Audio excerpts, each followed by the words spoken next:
Welcome to week 2 of the distance education lessons for European history.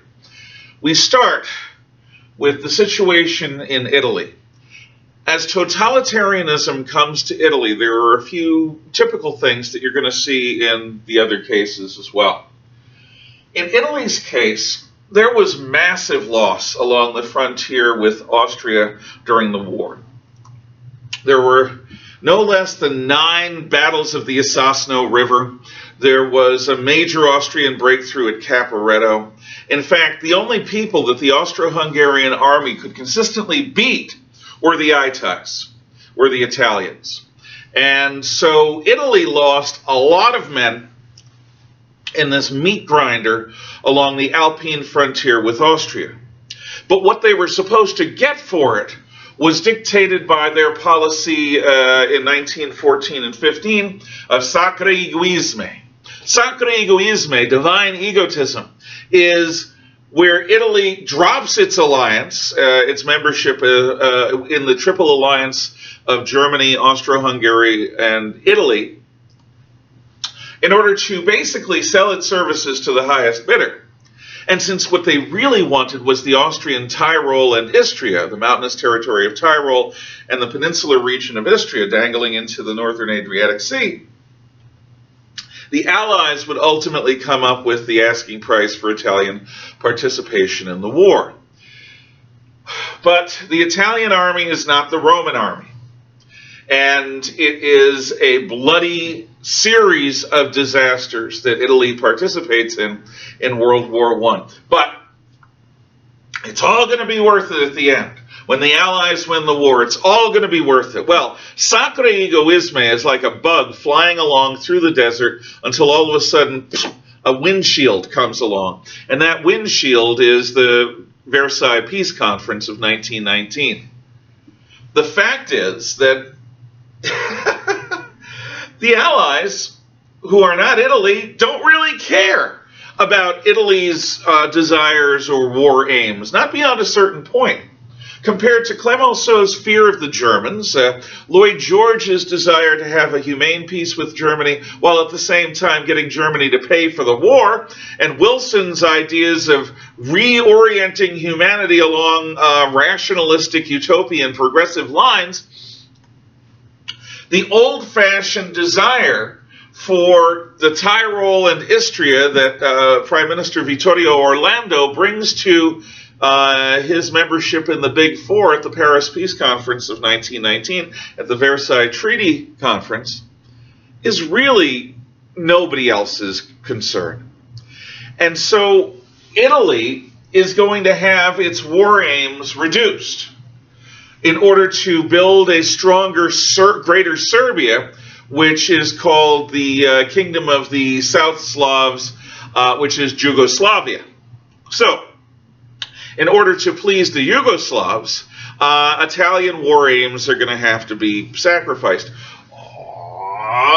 This is not good for Orlando, who leaves the conference in a huff. Plus, there's another problem. The Italians claim a city to the east of Istria, right here. That city is in Italian Fiume, but among the Slovenes and Croats, it's Reggio. The majority within the town center are Italians. The majority in the suburbs are Croats and Slovenes. As such, the visionaries of Versailles don't give it easily to Italy. So there is this deal that's done where Fiume is only given where the Italians, the Italians are not happy. They gave all these lives. Yeah, they got the Tyrol, they got Istria, they didn't get Fiume, and they didn't get a number of other war aims satisfied. And they're not being treated with respect. So when Orlando comes home to his people, who are war-weary and angry, he doesn't have much to offer them. This dissatisfaction, disaffection, lots of dis words for dis, is a big problem facing Italy. The people are angry, they're frustrated, they're miserable about the loss, and nothing seems to work out. So in this, dissatisfaction is a breeding ground for extremism. And that is always what happens. When you have an economic dislocation, when people are desperate, afraid, and out of work, normally rational, sane people that would never consider joining or believing in radical ideology suddenly do so. Well, enter Benito Mussolini. Mussolini's a socialist before the war. He's a journalist. He reports on the war. And in the war, he finds meaning.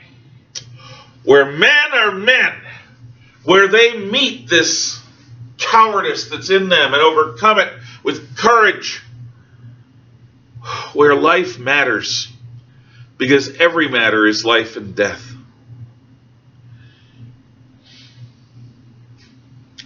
Mussolini's socialism evolves. He never overcomes his utopian or materialistic ideals. Exactly. His sense that the community comes first, that the needs of the many outweigh the needs of the few or the one. But graft onto that is a sense of spiritual purpose that he finds in death and war. And that sense of spiritual purpose gives him something to say that people can believe in who are otherwise disaffected. And this is the birth of fascism.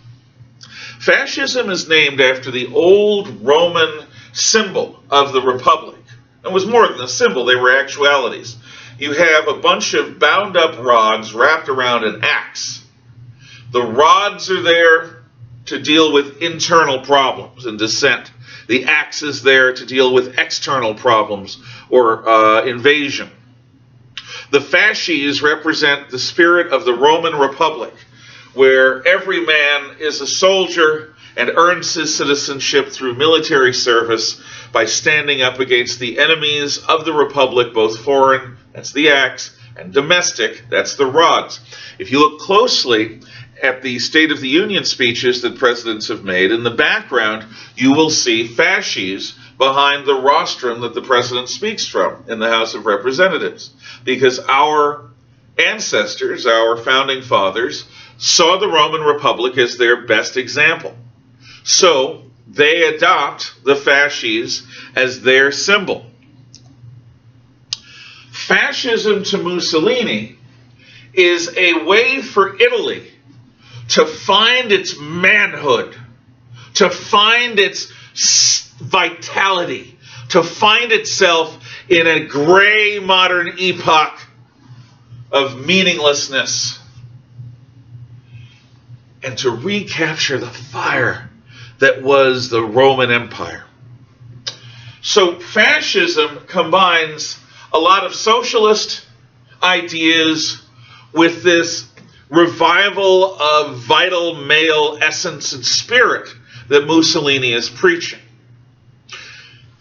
And it catches hold among many of the disaffected in Italy, especially many of the troops who are now home. And instead of having to take that machine gun nest,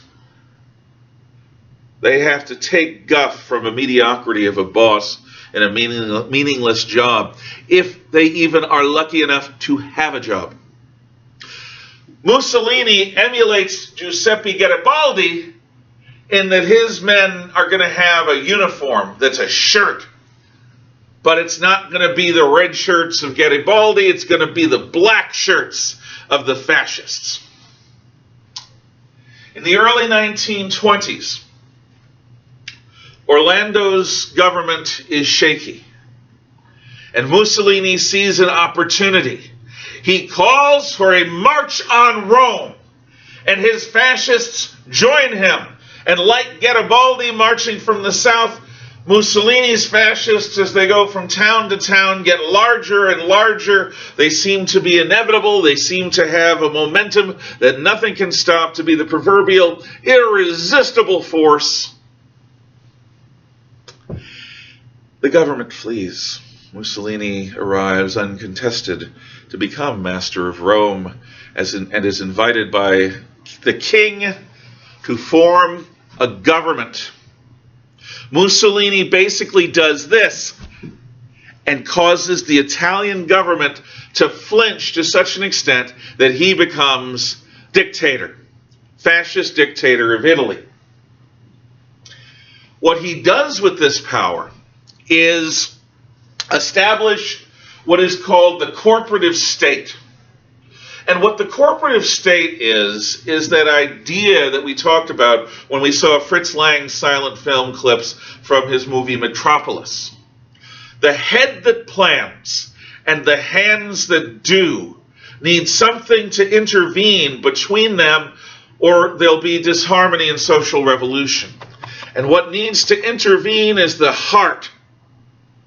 A corporative state is where every business has a council with a workers' representative, an owner's representative, and a fascist representative. And all three groups of representatives will negotiate how everything is done.